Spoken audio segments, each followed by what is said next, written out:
There's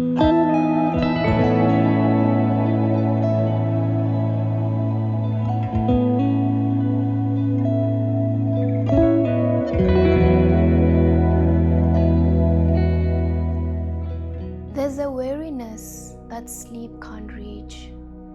It's this heavy, hollow exhaustion that settles into your bones when you've been delivered from a crisis, but you haven't been delivered into a solution. You are no longer in the fire, but you aren't in the palace yet.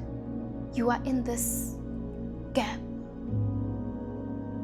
You're standing in the dust of a life that no longer exists. You're grieving what happened, but if you're honest, you're mostly grieving what didn't happen. You're mourning the version of yourself you thought you'd be by now, the one who was supposed to have it all figured out. And in this place, the silence doesn't feel as peaceful as usual. If anything, it feels like a void. It feels like God stopped talking right when things got quiet.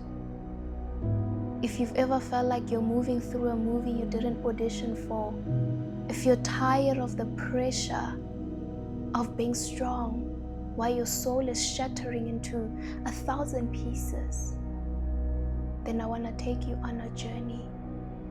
It's a journey through the wilderness. But more importantly, it's a journey back to yourself.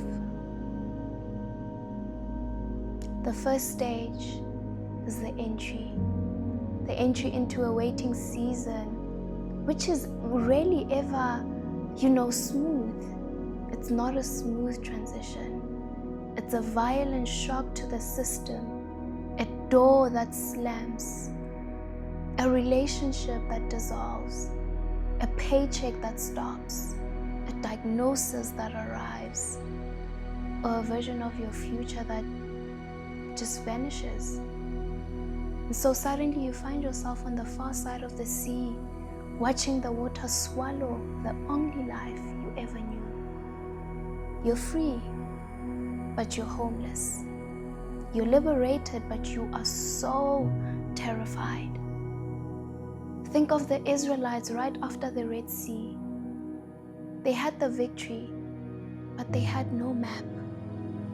They had to watch their entire past, their Egypt, be swallowed by the water. And so their trauma drowned, but so did their routine, so did their old identity, so did their sense of control. They were free, yes, but they were also disorientated. And this is where the grief hits. You've just entered into your waiting season, but first you are mourning the old. So even if Egypt was toxic, even if that situation was draining the life out of you, the truth of the matter is that it was familiar.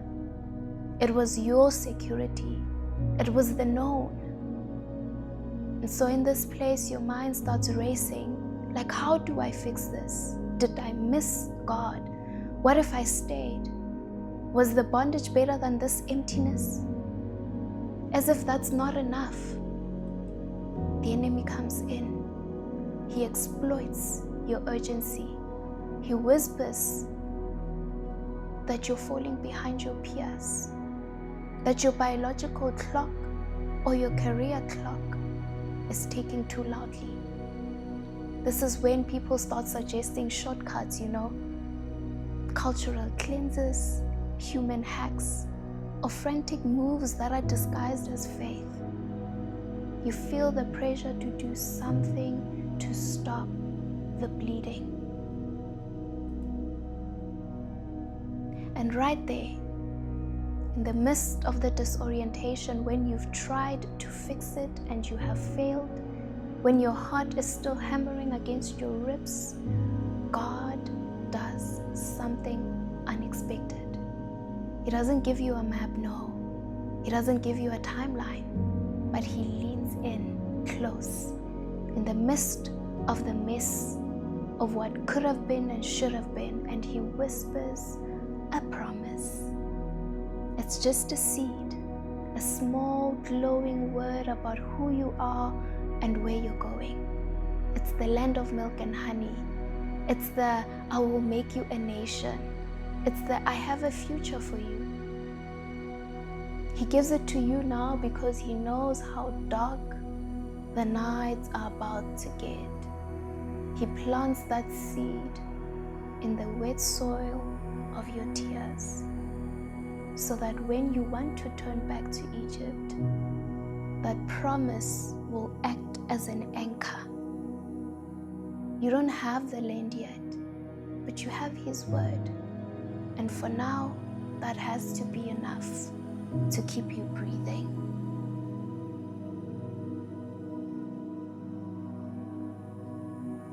So once you've tried all of that, you enter into stage 2, where the shock starts wearing off and the realization sets in. And you're like, I'm going to be here for a while. This is where the spiritual warfare intensifies. It's not just a bad day anymore, it's a siege. I remember entering my wilderness and being on a 1-year Bible plan. I'd be reading about the Israelites complaining about water, and that same afternoon I'd be crying about my own lack. I'd read about them fighting a physical battle, and I'd be fighting a mental one against depression, against fear, against hopelessness. The scriptures weren't just stories, they were a mirror. And then in the midst of that, God starts teaching you how to fight. Not with a shout or striving, but with obedience. He says, meet me here, read this, stay quiet, don't answer. Meanwhile, the world is screaming at you to grind, to network, to fix it by your own strength. Then the Holy Spirit says, stay still. It feels counterintuitive, I know, to sit while your life is on fire. It feels like you're losing. But this is where you see the miracles. I remember saying, Lord, I have no one, and then boom, my sister would walk through the door. I'd say, Lord, I'm empty, and a random word of encouragement would find me. It's the manna, just enough for today. Not a month's supply, not a year's security, just enough to get you to tomorrow morning. He is providing and proving that He is the source, not the job, not the person, not the plan, just Him. And once you've fought, once you've wrestled, once you've learned to fight by leaning, you move on to the next phase, stage 3, where one day the war ends, the enemy retreats, the external attacks stop, and you expect to be happy, but instead you feel numb. This is the part we don't often talk about, the aftermath. You've survived the thriller movie portion of your life, but your body remembers the trauma of the warfare, that even after the battle is over, you are still in shock. You have what I call spiritual PTSD. Your nervous system is still waiting for the next attack. Your prayers still sound defensive. You flinch at peace because chaos was your normal. You are so hyper vigilant. You are exhausted and extremely empty. This is where the waiting gets ugly too. Where your circumstances haven't changed yet, but the adrenaline is gone. There's no battle to distract you from your own heart. You are left with yourself, your habits, your default system, your default reactions when you are bored or lonely, your tendency to self-sabotage. You start to wonder, is God silent or am I just stuck? Was all that fighting for nothing? This, my friend, is the wondering. You're still in the same old sand, same old manna, just like the Israelites, but it's just a different day. This is where the temptation to abort the mission is at its ultimate high. You don't want to go back to the old you, but the new you feels like it's just taking forever to arrive. And so the Holy Spirit meets you here, not as a general, not as an advocate, but as your counselor. He says we need to process what you saw. We need to heal the wounds you got while you were fighting. You can't enter the promised land with the heart of a survivor. You have to enter it with the heart of an heir. Survivors are always looking for the next threat, but heirs are always looking for their inheritance.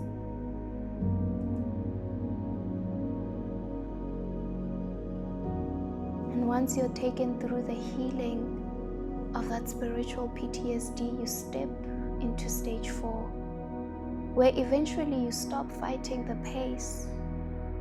You realize you are moving at the pace of God. You stop trying to drag God to your deadline and you start walking with Him. This is where you finally understand that God wasn't just taking you out of Egypt, but He was taking Egypt out of you.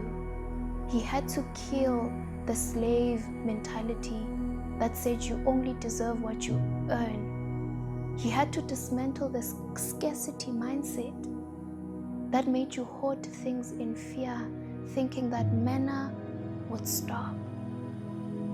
And we've all been there. He had to show you that you can trust Him even when the land is dry, so that you won't forget Him when the land is plenty. This is where your soul exhales. You learn that you don't need to rush, because if God can part a sea, He can surely and certainly open a door. And so you stop looking for the finish line and you start looking for His presence. You still aren't perfect even, so you still stumble.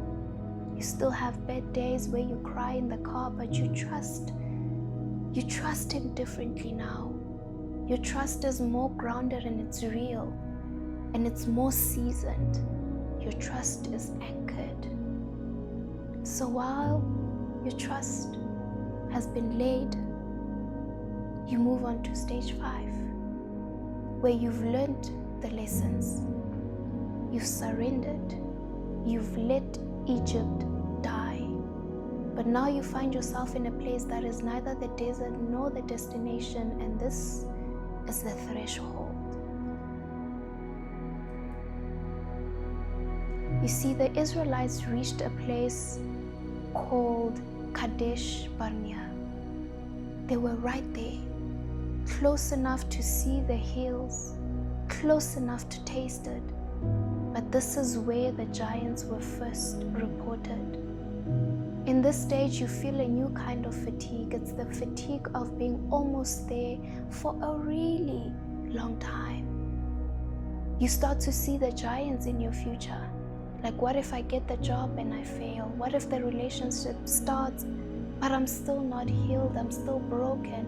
What if God opens the door and I can't sustain it? What if I'm still not enough? So the warfare changes from survival to intimidation. The enemy stops trying to make you go back and starts trying to make you too afraid to go forward. He wants you to die in the hallway because you're scared of the room. This is where you realize that trusting God for manna, meaning your survival, is completely different than trusting God for your victory, which is your possession. Then you step into step 6, where you need to cross to the other side.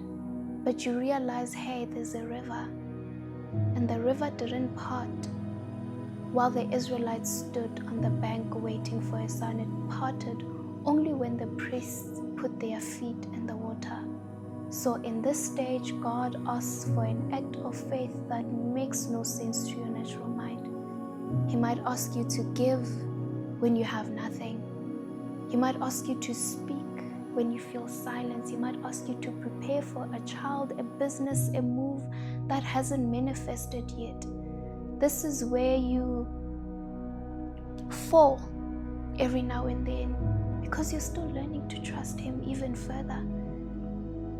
You hesitate, you doubt, you wait for the water to part before you step in, but God is teaching you that in the promised land, movement precedes the miracle. You have to risk getting your feet wet before you see the dry ground. And so you step in, then you get into stage 7, where you're in the land, but there are walls of Jericho, that even after crossing the Jordan, the Israelites didn't get the land for free. No, they had to march. This is your routine of obedience, where you realize that this stage is about stewardship. God gives you the land, but it's still behind a wall. You have the title deed, you have the promise, but you don't have the keys yet. You're required to do the things that feel repetitive and pointless. You're marching around the same wall for 6 days in total silence. This is where restraint becomes your warfare because you want to do it as quickly as possible. This is where you fight the urge to make it happen yourself, to manipulate it, But you have to wait for the 7th day. You have to wait for the shout. He's checking to see if you can handle the silence before He gives you the victory. And once you're obedient, you step into stage 8, the promised land. But the promised land was not a place of passive rest. It was a place of occupation. The Israelites entered the land, but they had to drive out their inhabitants. And the manna that was sustaining you throughout, it stopped the day they ate the fruit of the land.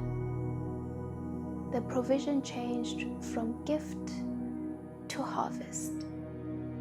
And this is the final transition.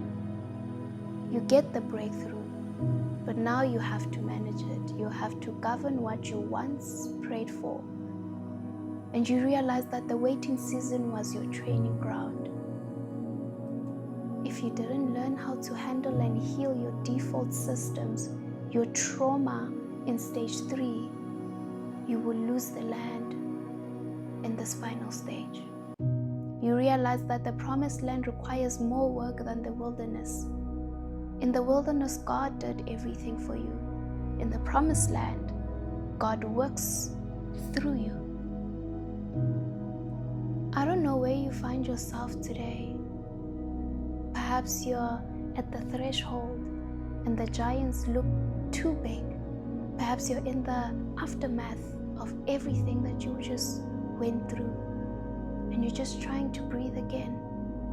You might be at the point where you're ready to give up and lose hope. But I want to encourage you to go back to that promise God whispered in stage 1. And if you feel like you're stuck between stage 4 and stage 5, where you've learned the lesson but the door is still locked, understand this, that the delay is often the final sifting. God isn't just giving you a thing, He is establishing legacy. If the Israelites entered the land while they were still complaining and hoarding manna, they would have not been able to sustain it. They would have been destroyed by the very first enemy they met. So hold on to that promise for dear life. Every time you feel yourself slipping, go back to Jesus. Believe that He can do it for you. It's so easy to celebrate other people and others, It's easy to look at people's testimony on screens and believe that He's a provider for your neighbor. But the issue isn't that you don't believe He is able. You know He's able. The issue is believing that He will come through for you, personally and specifically for you. So the delay is not a no. If anything, it's a not until you can carry the weight of the glory. Because He's good. Oh, He's so good. So believe that you will see the goodness of God in the land of the living. Not just someday, not just in heaven, but here, in your life, in your story. Believe it for you, because He is already believing it for you.